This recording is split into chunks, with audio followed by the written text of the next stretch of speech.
Itzhak Perlman masterfully playing the theme from Schindler's List, ladies and gentlemen, as we return to afternoon radio talk here on the South Coast with a real treat. Coming up on April 16th at the Zeiterion Performing Arts Center, Tom Dugan is going to star in the one-man powerhouse Wiesenthal. And Tom Dugan joins us right now, and it's such a delight to have you with us. Hello. Thank you, Phil. It's great to be here. Thank you. And that's where I want to start, actually. I want to start by thanking you as an actor for a very important role in celebrating a remarkable life.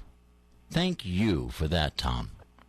Well, thanks. I feel privileged to be sharing Wiesenthal's work, his charming personality, and his message of tolerance. I think it's about as topical as anything might be. All you have to do is look at the front page of every newspaper today, yesterday, and you'll see that intolerance is the cause of so much of the trouble that we have in our lives. Wiesenthal, he knew what he was talking about when he preached the value of tolerance. Oh, absolutely. How timely is right. Absolutely. For folks who may not know a lot about you, you have a distinguished bio. Give us some highlights from it, Tom. Well, I'm from New Jersey, and I moved to Los Angeles to pursue a career in TV and film, and I've been in a lot of television shows. Mm-hmm. I guest starred on Friends. I've been on the television show Bones. I've been in the movies Dave, Kindergarten Cop. I get around, and I've always done theater as well. Like about 15 years ago, I began writing. And the thing that I gravitate towards is writing one-person shows. And I believe Wiesenthal was my third historic one-person show, and I've written one since. The first one that I wrote, which I'm actually, right now, I'm in Tennessee doing, is called Robert E. Lee at Appomattox. And I play the Confederate general. Oh. I wrote another play that I don't play the part, but I directed it, about Frederick Douglass, the black abolitionist. Sure. That stars Mel Johnson, Jr., and I think he was there last year at the Zeiterion doing a performance of Douglass.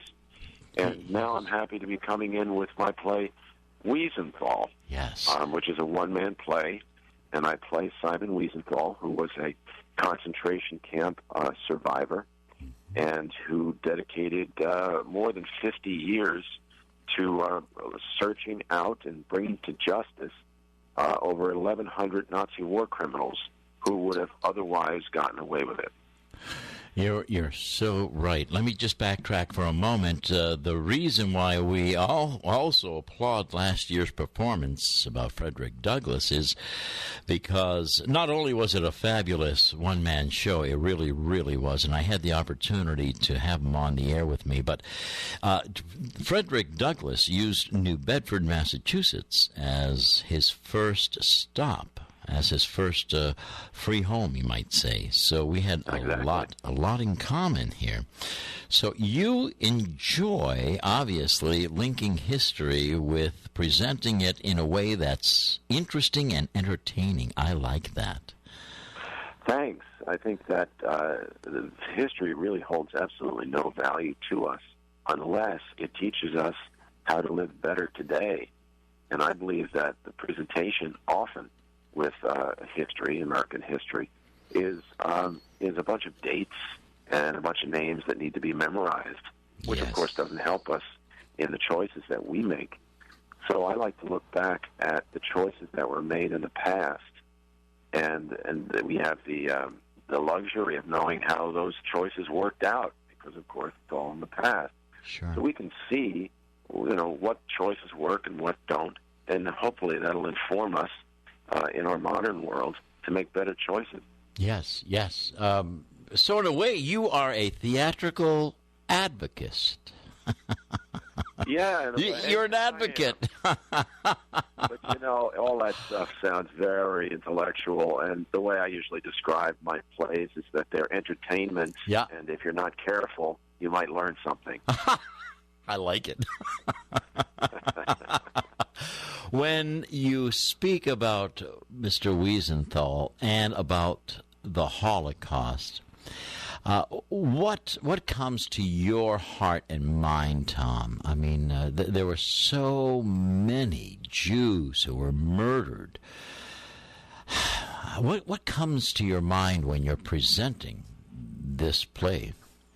Well, what I think is the most important thing is I cringe when I see the subject of the Holocaust and the lessons that need to be learned from that and World War II itself when it's presented poorly, and I see young minds turn off to the message because they go, oh, God, please don't. It's a depressing subject. I got it. Can we please move on? Mm-hmm. And they don't got it, but they do want to move on. And what has happened is they've through the best intentions of an instructor, a parent, they've actually turned their minds off to absorbing these valuable lessons. Mm-hmm. And why Wiesenthal is a subject matter that I wanted to write about is because his ability to communicate these important lessons was so magnificent and should be emulated by everyone. When I was thinking about writing this play, I thought, oh, wait a minute. First of all, who in the world wants to sit and listen to 90 minutes of Holocaust? What a drag. Well, I opened my first book about Wiesenthal and read that he was a stand-up comedian before the war. Aha. And I said, bingo. Wow. That's why Wiesenthal was such a success. He had thousands of students come to his documentation center in Vienna and visit with him, and he would speak to them. And, of course, he traveled throughout the world speaking to students everywhere. And it was his charm and his understanding of how to keep an audience, how to keep their attention, mixing this dark information with funny stuff, with charming stuff. Yes. That was the magic of Wiesenthal. And I think, according to the reactions of the audiences throughout the country and in New York recently, I've captured enough of that magic to keep the message going. So this is really an entertaining one-man show. Yes, it is not a drag. Oh, I love it. We are with Tom Dugan, the star, the author, and the brainchild of Wiesenthal, one of the most uplifting and inspiring figures of all of history. And Tom Dugan brings his life to life on stage at the Zeiterion. Folks, you'll want to call and reserve your tickets. It's a Thursday, April 16th, 8 p.m. performance at the Zeiterion Performing Arts Center. Tom, I ask this next question with a motive in mind because of what you were just saying about how present-day culture is very much divided in this country. I want to ask you this. With all of your research, why do you think the Jews were singled out? Well, I always like to preface any questions like this with the understanding that, of course, I'm not Wiesenthal, and I'm a playwright, and I'm not an expert on anything. But I will give you my opinion. Yes. I believe that repetition is the sincerest form of history. Yes. I believe that a scapegoat, once it's chosen, is a perennial. I think the Jews were that. I also think that they're a conspicuous minority in that it's a community that oftentimes is quite organized, quite well spoken, and takes care of itself well. And when other communities don't live up, or parts of communities don't live up to their own expectations of what they need and what they want, they look over to the Jewish community, which is, like I said, usually quite organized, yes. and they resent that, and they want what the Jews have, and they take it. Interesting. Fascinating answer. During the presentation, what will surprise audience goers as we sit back and take in Wiesenthal? Well, I do believe that the sense of humor that Wiesenthal had will be the biggest surprise, and the relaxed attitude and the matter-of-fact way that the character Wiesenthal presents these important lessons, these stories, his own work. I think people they sit back in the beginning because I can see them. They say, "Uh-oh, what is this going to be? I got to take my medicine tonight." And then I see them all relax, and then they lean forward and they're totally participating in the evening, and it's extremely accessible. Yeah, and I try to be as I did a lot of research for the play, and one of the most important things that I did was I spoke with survivors, many of them. Sure. And I was struck by how matter-of-fact these people told their stories. And I said, now, how can you tell this awful story without crying, breaking down? And they said, Tom, I've told this story 1,000 times. And it's not important whether I cry. It's important whether you understand. Wow. Wow. And, yeah. That's what I try to utilize in the play. That very, very approachable, melodramatic storytelling. Have you visited, in your research, did you happen to visit the Simon Wiesenthal Center? I did, in Los Angeles. That's where I began my research. And Adair Klein is a woman who's the archivist there, and she was very kind in setting me on the track for the beginning of my journey. Mm-hmm. And when I was finished with the script, I did send it to her, and she shared it with some of the other historians. And I asked them to please correct any mistakes that there might be, which they did. And then I've gotten thumbs up ever since on the accuracy of the story. How fabulous. If you're just tuning in, folks, we're delighted to welcome Tom Dugan, the star, the playwright, and the inspiration behind the one-man historical drama Wiesenthal, appearing at the Zeiterion Performing Arts Center, and it's coming on April 16th, 8 p.m. And this is right after Passover, and, speaking of Passover, I want our audience to remember that there is a raging amount of anti-Semitism that is standing between the Jewish community and much of the world when you look around the world. And I just wonder what Simon Wiesenthal would say today. Tom, what do you think his thoughts would be? Of course, anything that I would say is just my opinion, as I said. But I know from my research, and now since I've been doing the show, I've become friends with many of Simon Wiesenthal's friends, and I do understand that he was an extremely optimistic man. Mm-hmm. He really believed in the better angels of people's nature, and I don't think that he would be surprised by what's going on in the news today. It's been going on in the news forever.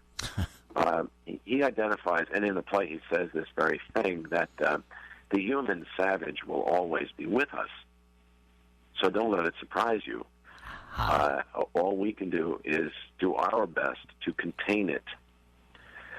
I think that terrorists' job are to spread terror and a disproportionate fear of the danger and the danger out there. Mm-hmm. And keep in mind, I think Wiesenthal would want everyone to keep in mind that the majority of people are not anti-Semitic, and that although anti-Semitism appears to be on the rise, I've heard from many rabbis and statisticians who have actually told me that anti-Semitism is not on the rise. It's always been exactly like this. Only the news coverage of it is so much more illuminating for the majority of us that we become more aware of it. How interesting. So it's good news and bad news. Yep. Yeah, how interesting. In your presentation, do you talk about how he went on to search for and, of course, legally prosecute these Nazi criminals? Yes, we go through, as Wiesenthal says in his introduction to the audience becomes his last class. You play the part of these students who have come into the documentation center.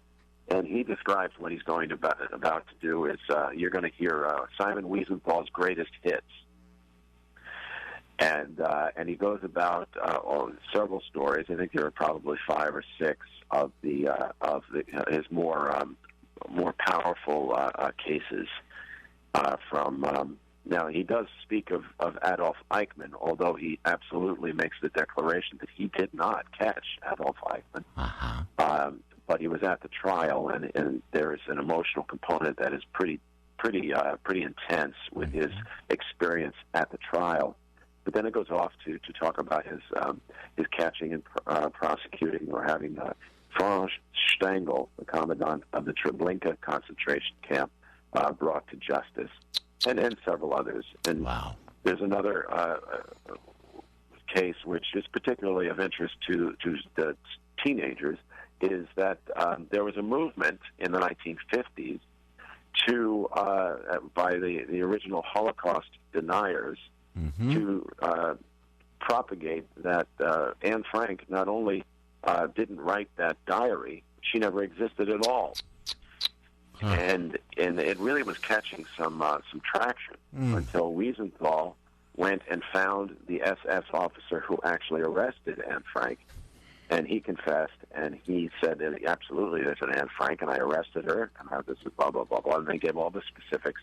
And he thwarted that effort to change history. And so these are the more headline stories of what Wiesenthal's work entailed over the 50 years. But and that one particularly resonates with young people, which, as far as I'm concerned, young people are my favorite audience for this particular show. Oh, wow. You're an inspiration, my friend, and I mean that from my heart, Tom. Onward, forward, I hope it's a packed house. You deserve that. Thank you. And I usually do a talk back afterwards, which is a lot of fun. Yep. Because, although I'm a 53-year-old man with a full head of hair, and I actually... I look an awful lot older when I'm on stage. I do a lot of makeup. I do my hair. I wear a fat suit because Wiesenthal was a heavy man. And so when I come out for the talk back, people are surprised. That'll be a delight. When I first came out, when I first did the show, I'd come out and I'd look, like myself. And I remember one lady said, "Oh my God, you're such a young man." and then just recently, it's been 6 years. A lady, I came out and said, "Oh my God, you're a relatively young man." I love it. Yeah, time marches on. Oh, it does. We will welcome you with open arms here in New Bedford at the Zeiterion Performing Arts Center. Thank you so much for who you are and for what you do. Thank you very much. I really appreciate it, Phil. Oh, it was my pleasure. Thank you, Tom.